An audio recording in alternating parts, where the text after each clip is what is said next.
Witamy w kolejnym odcinku relacji z morskiej wyprawy po okolicy Parku Narodowego Komodo w Indonezji. Przygody się nie kończą, a już za chwilę pokażemy nieco podwodnego świata i jego niezwykłych mieszkańców.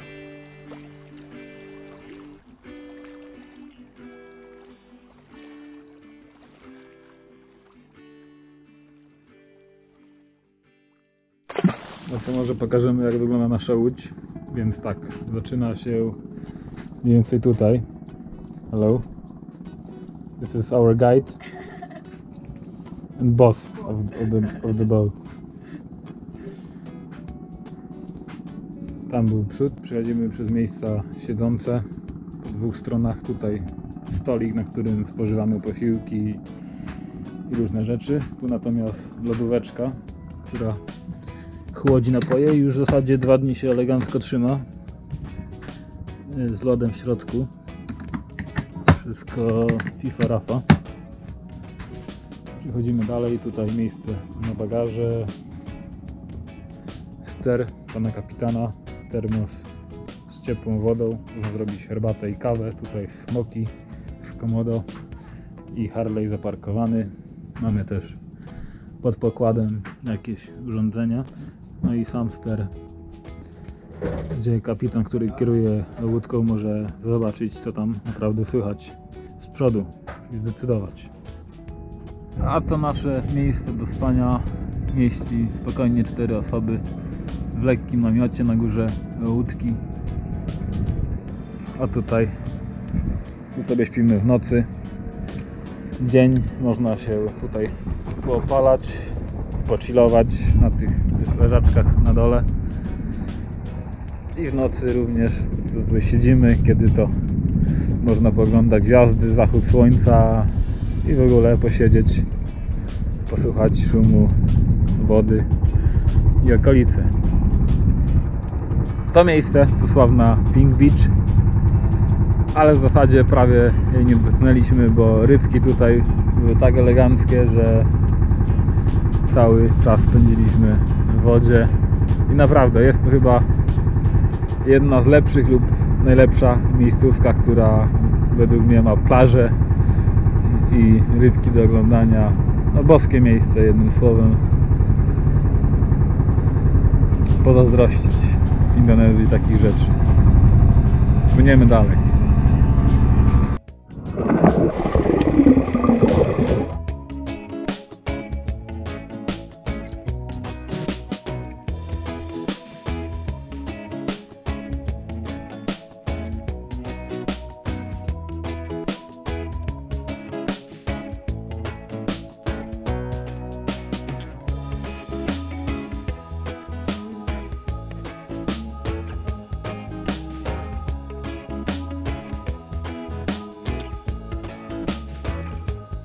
To łoże kapitana. Tu ma swoje posłanie i tu śpi. A tutaj mamy kuchnię. Tutaj są produkty.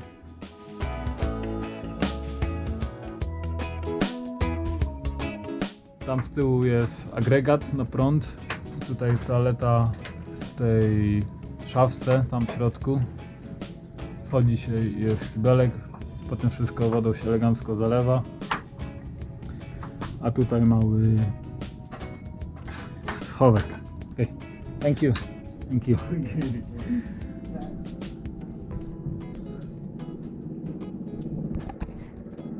Akurat łódka przyjechała, żeby coś sprzedać. Hello. Hello. Hello. Hello. How are you?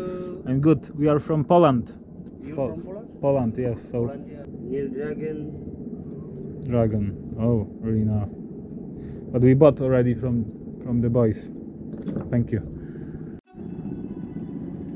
Ta łódka prezentuje się z przodu.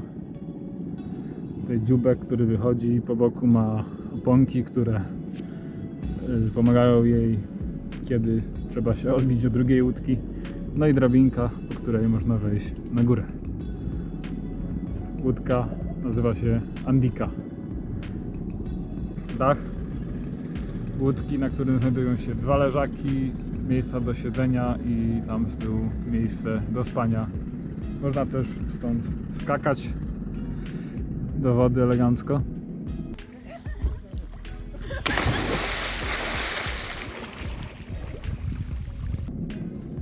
i oglądać widoki właśnie o takiej porze jak teraz, czyli przy zachodzie słońca. A tam gdzieś wyspa Komodo, na której byliśmy, a tutaj wyspa Padar i tam jest słynna różowa plaża.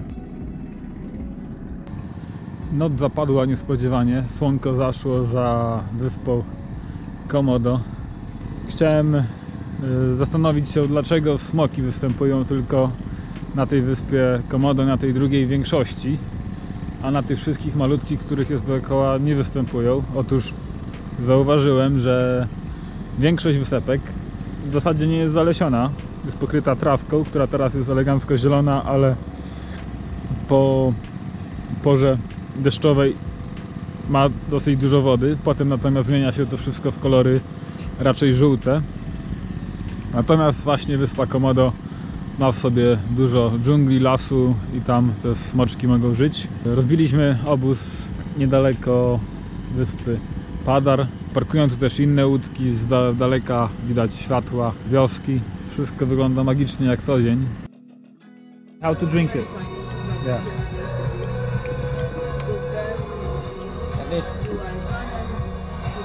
We must in this the left or right? Little bit.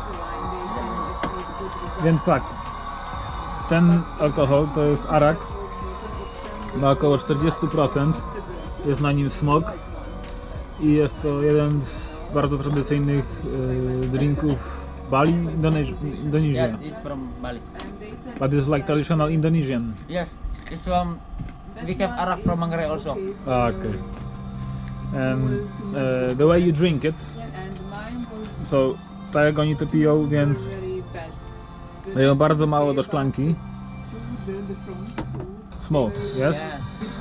I potem tą szklankę podają wokoło wszystkich ludzi i po prostu jadą w kolejarza, zapychając się tym trunkiem, przy okazji jedzą jakieś tam orzeszki czy lokalne przysmaki, nie popijają tego, no i tak impreza się nakręca. Mirum sama sama. Yes, sama. Mówią mirum sama sama, walą szklaneczkę i In Manggarai, imprezę. language Manggarai is inum chama chama. Inum chama chama. Inung chama chama. What does it mean? That drink together. Yeah, drink together. Oh, right. So like I think the tradition is really similar, like for example to Polish tradition of drinking, because you also like pour to the glasses, not so much, and then just cheers. We usually drink like a Coca-Cola or what, water after drinking arak. We just You not? yeah, not just drink it. Ah, kapitan. No. Finish. Arak.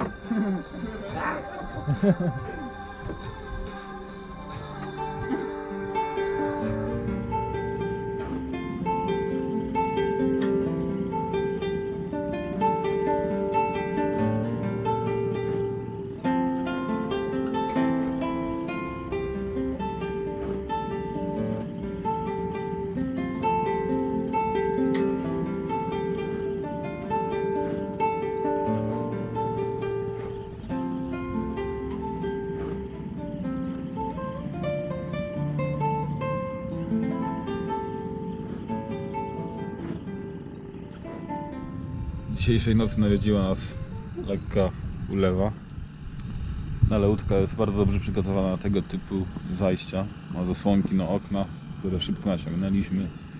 Ekipa również zrobiła to na dolnym pokładzie i dalej spokojnie spaliśmy bez żadnych problemów. To ciekawe, te wszystkie łódki, żeby generować prąd, mają generatory prądu na paliwko. No i są one dość głośne. Na takich łódkach z klimatyzacją chodzą one całą dobę, no i huczą.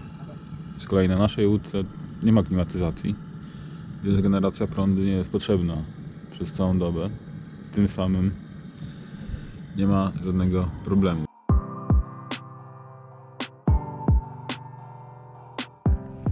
Dojechaliśmy do sławnego Manta Point, czyli miejsca, gdzie występują według mnie płaszczki, ale nie wiem, może manta to jest jakieś inne tłumaczenie. W każdym bądź razie są to te stworzenia.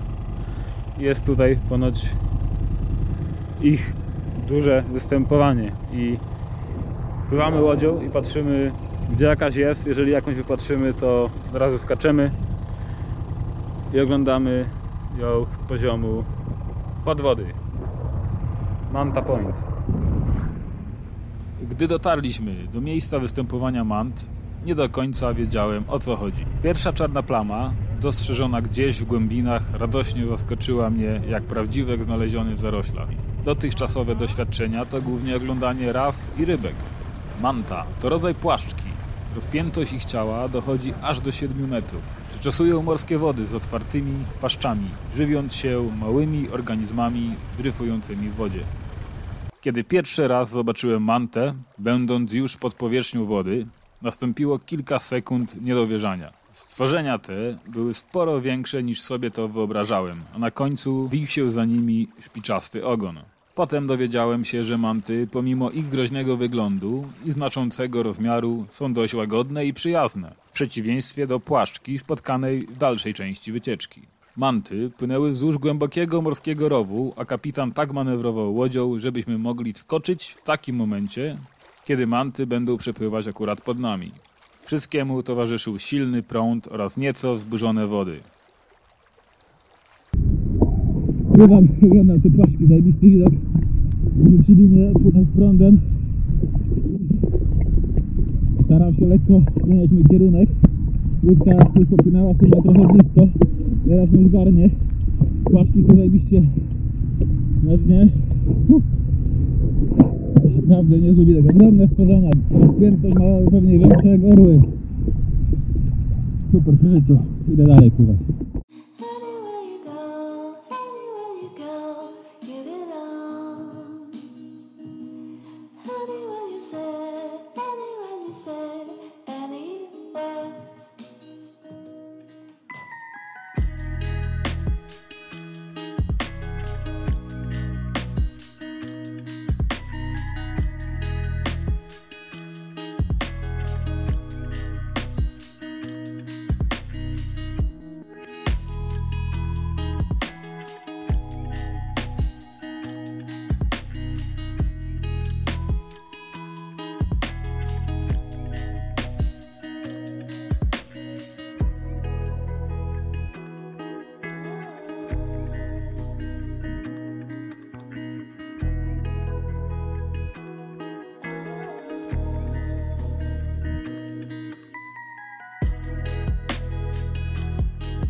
Jeździmy od wyspy do wyspy, na pewnych są atrakcje, na drugich snorkelingi. No i ta właśnie wyspa, w której zostaliśmy ostatnio już na naszej wyprawie 3-dniowej. Naprawdę elegancka. Rybki można oglądać po prostu z brzegu. Łowice ryb, mniejszych czy większych, kolorowych, czy nawet czarnych, białych, wszystkich kolorów grasują tutaj. Łódeczki przebijają do brzegu. Ludzie chodzą surkować na plaży, odpoczywają, podziwiają i naprawdę jest to, według mnie to jest po prostu rajska wyspa. Czego chcieć, nie ma za dużo zabudowy.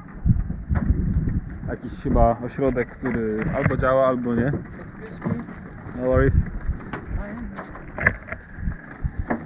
Jakaś mała restauracja, jakaś knajpeczka, no idealne miejsce, żeby tu przyjechać i oddać się wszystkim przyjemnościom.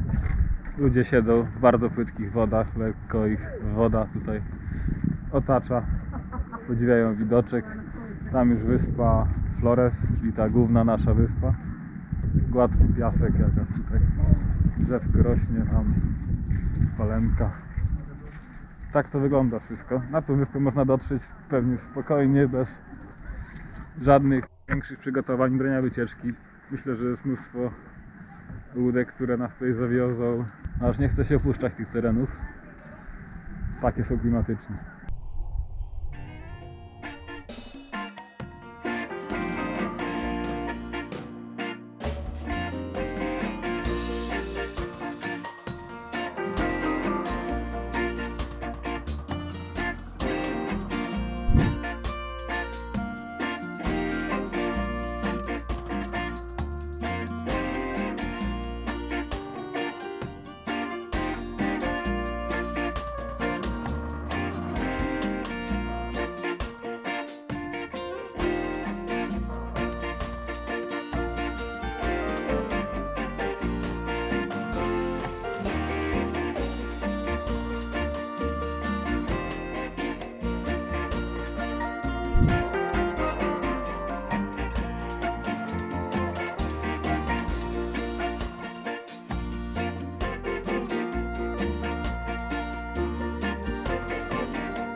Tym razem kamerę powierzyłem nowym znajomym ze Snorkel Around the World, z którymi przez kilka dni dość dobrze się zakolegowaliśmy.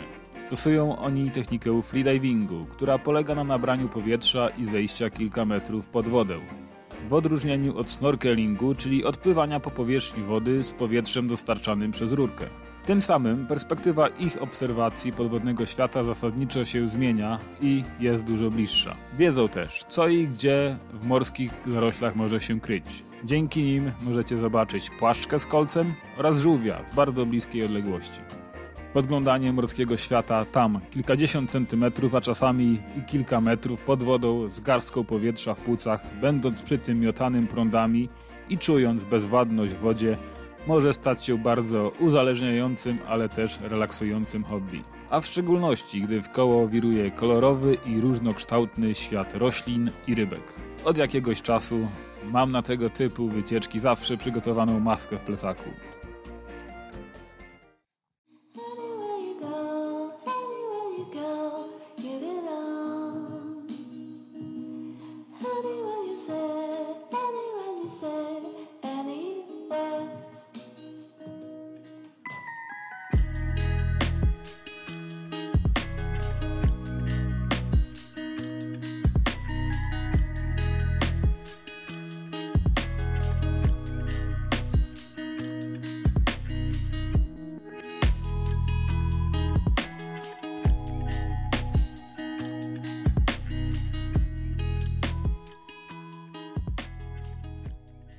To już eleganckie miejsce na podsumowanie całego wypadu. Wycieczka kosztowała pewnie od osoby jakieś 2,5, może nieco więcej miliona ze wszystkim, ale bez zawahania, bez naprawdę łezki w oku pojechałbym na nią drugi raz. To, co zobaczyliśmy, zostanie na pewno na długie wiosny w naszym umyśle i strasznie rozszerzyliśmy też swój pogląd o to, co można w takich miejscowościach w tym kraju i w tym miejscu zobaczyć i jak naprawdę wygląda prawdziwe rajskie wyspowe życie, jakie atrakcje są na nim. To właśnie było tutaj, warte praktycznie każdej ceny. Nasza łódka, jak i załoga spisała się wyśmienicie. Mimo że nie są to profesjonaliści, to naprawdę każdy z nich wie, co jak trzeba zrobić i gdzie trzeba to zrobić. Pan kapitan doskonale wiedział, gdzie należy łódką zajechać, żeby pokazać nam naprawdę fajne miejsca. Pomocnik elegancko gotował i też starał się pomagać, zawsze uśmiechnięty. Natomiast gość z biura, który z nami pojechał, miał być przewodnikiem. No, może jego wiedza nie była za doskonała, ale ma dopiero 18 lat. Ja w tym wieku grałem w gry, a on już oprowadza ludzi, turystów po takich miejscach i robi dobre biznesy, więc no, uczy się, ale bardzo wszyscy w zasadzie bardzo mili i pomocni, pogodni. Widać, że to normalni, zwykli ludzie, to nie żadne bandziory, czynni i w zasadzie niezależnie od religii i od tego jakby pieniężnego aspektu całej wycieczki, bardzo fajnie się z nimi tutaj spędzało czas.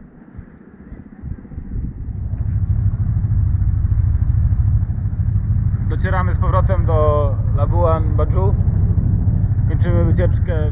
Naprawdę wszystkim polecam, jeżeli tylko tu będziecie albo w okolicy. Wydajcie tu kasę, jedźcie tu. To są przeżycia warte tej kasy. Miasteczko w sumie z zewnątrz wygląda lepiej niż wewnątrz. Nie wiadomo, czy to Kurek, czy to wioseczka. Fajne połączenie. Dobra baza na pewno, ale czy w niej zostałaś na dłużej? Raczej nie. Dlatego jutro prawdopodobnie zmywamy się już na Lombok po w zasadzie 3-dniowym pobycie tutaj. Z reguły pod koniec wycieczki ostatnie chwile cementują wszystkie zebrane doświadczenia, a człowiek myślami powoli wędruje do tego, co wydarzy się po powrocie. W tym przypadku jednak dostaliśmy jeszcze porządną dawkę niepowtarzalnego klimatu tej morskiej wędrówki. Cała wycieczka minęła nam na ciągłej eksploracji i poznawaniu jeszcze nieznanych zjawisk i zwierząt. Z wyprawy przywieźliśmy oprócz filmu, wspomnień i spalonych twarzy również wzorce i kierunki pod przyszłe wycieczki, przypadkowość zdarzeń, dzięki którym na ulicy poznaliśmy przyszłych kompanów, a potem razem z nimi w porcie natrafiliśmy na kapitana, jego łódkę okazała się esencją podróżowania na własną rękę i zdania się na to, co przyniesie los. Lokalni ludzie, których poznaliśmy, w większości charakteryzowali się cechą, którą nazwałem później azjatycki, szczery, uśmiechnięty spokój. Sprawili, że chętnie jeszcze kiedyś wrócę w te tereny. Tym właśnie kończymy podróż po tej części Indonezji. Zapraszam na kolejne wyprawy, które dotyczyć będą wysepek Gili, a później wyspy Bali. Pozdrawiam, Maciej.